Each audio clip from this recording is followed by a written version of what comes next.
Вот есть такая статья, называется «Советский бриллиант».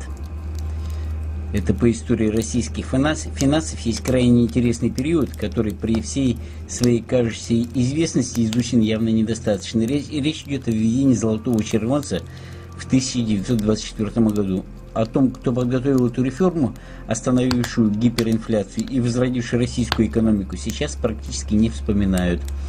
В Народном, кстати, комиссариате финансов постоянно большая статья расходов – закупка новых лампочек. У населения острая недостача электрических лампочек, их сотрудники наркоматы их вывинчивают и носят домой.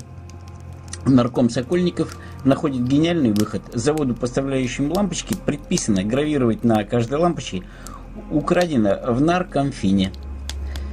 Вот вспоминал бывший секретарь Сталина Борис Бажанов. Да кто же этот человек, столь остроумно решивший извечную российскую проблему? Гирш Янкелевич Бриллиант, он же Григорий Яковлевич Сокольников, появился на свет в городе Ромны Полтавской губернии в 1888 году в семье врача Либава-Роменской железной дороги, коллежского советника Янкеля Моисеевича Бриллианта. Вскоре после рождения сына семья переезжает в Москву. Отец приобретает аптеку на Трубной площади. Это здание сохранилось до сих пор.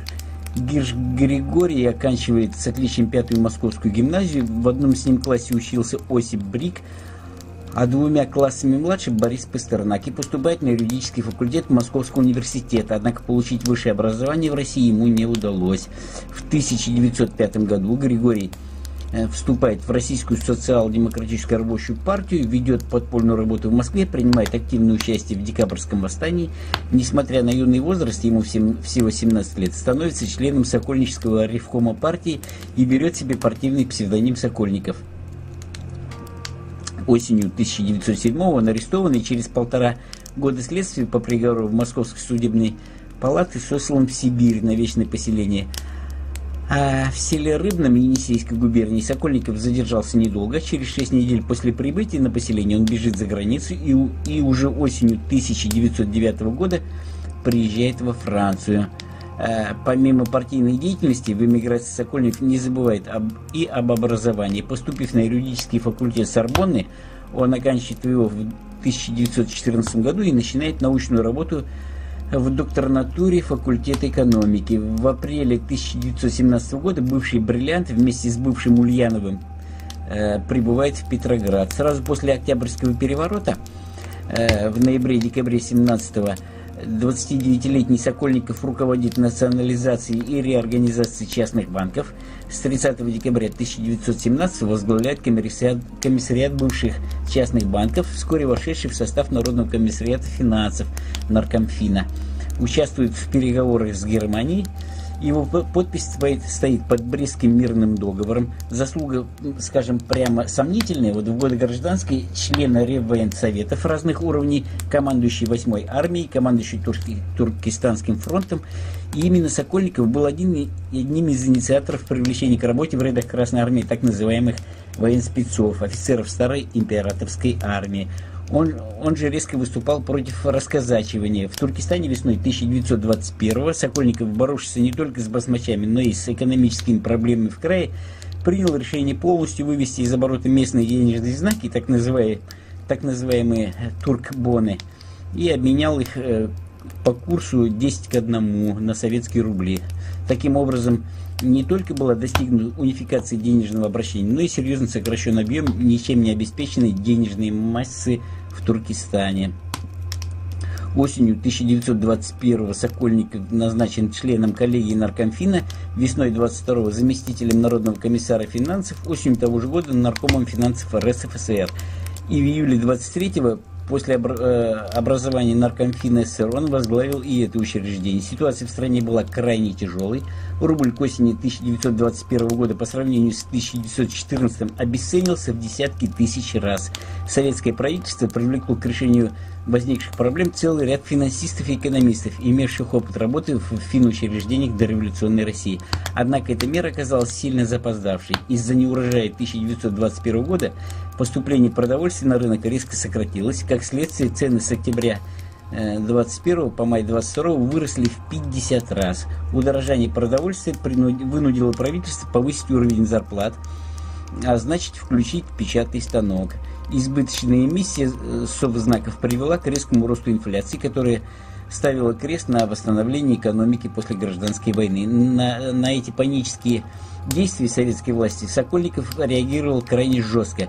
Если у нас после Иверской часовни на стене написано «Религия – опиум для народа», то я бы предложил на Министерствах финансов тоже повесить вывеску «Эмиссия – опиум для народного хозяйства».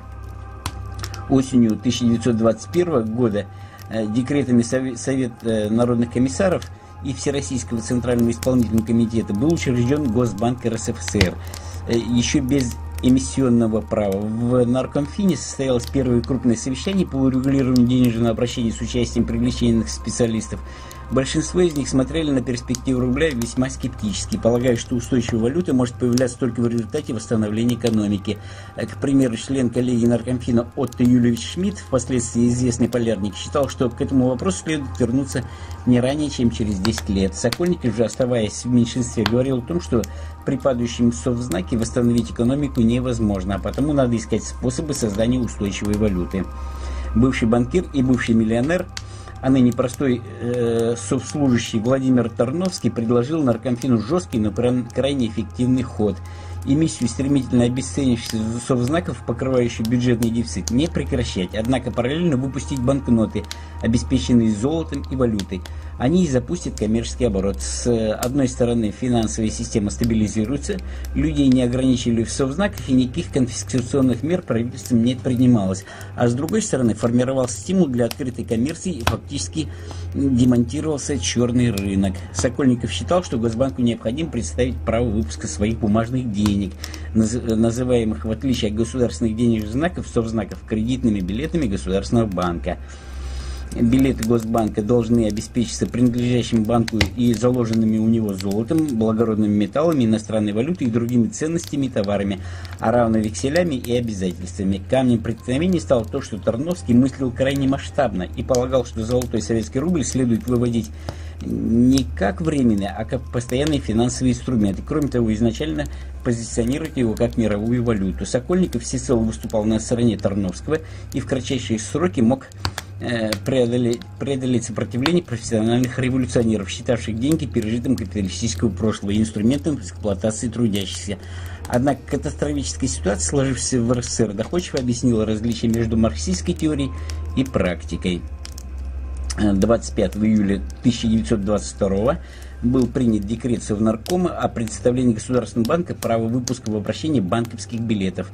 В октябре того же года Совнарком издал декрет о предоставлении Госбанку права выпуска банковских билетов. В декабре советские червонцы появились в обращении. По поводу названия новой валюты также велась жаркая дискуссия. Пламенные революционеры хотели называть его федералом. Имелись и старорежимные предложения: целкованный, гривна, червонец.